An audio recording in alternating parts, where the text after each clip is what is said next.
Il y a eu un départ de feu le 12 septembre sur la commune voisine de Somos, à quelques kilomètres de Sainte-Hélène. Puis le vent ayant tourné, tout l'incendie est arrivé à Sainte-Hélène et a brûlé 2000 hectares sur notre commune. Mais il y a déjà eu des feux de forêt, on sait, on a conscience qu'on habite au milieu d'un massif.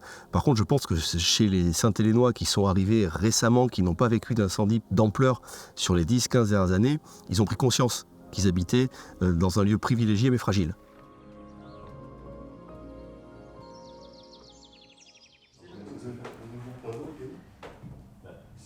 Le PLU, c'est plusieurs choses. C'est un document de programmation d'aménagement du territoire. Donc, bien sûr, c'est un document d'urbanisme.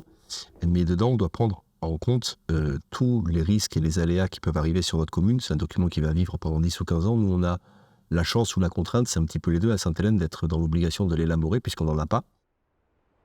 Alors, Sainte-Hélène, il y a un cœur de ville, donc il y a la majorité des habitants qui est relativement dense et qui est au milieu du massif, qui se doit d'être protégé, parce qu'on est partout à moins de 200 mètres de la forêt, quasiment.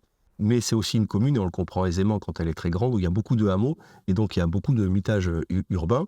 Et là aussi, on doit veiller à ce que les constructions soient faites intelligemment, quand elles sont faites, et celles qui existent soient entretenues de façon intelligente aussi, en termes, encore une fois, d'accès et de protection.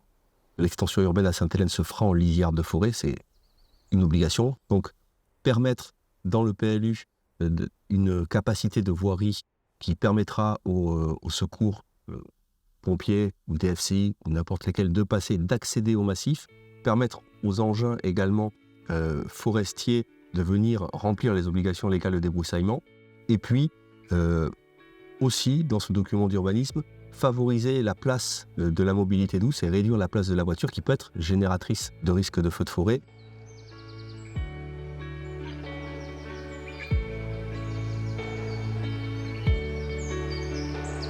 L'aménagement du territoire, ça peut être aussi un outil pédagogique. À Sainte-Hélène, dans le cœur de ville, on a fait le choix de réserver une parcelle qu'on aurait pu proposer à l'ouverture pour l'urbanisation, pour en faire une forêt pédagogique, en partenariat avec l'école, alors à destination prioritairement des scolaires, aussi pour que les gens puissent aller se balader et découvrir quel est l'usage et quels sont les bons usages et les bons comportements à adopter en forêt. Moi, je suis convaincu que l'aménagement du territoire, c'est aussi ça, c'est aussi apprendre aux gens à bien se comporter dans leur territoire.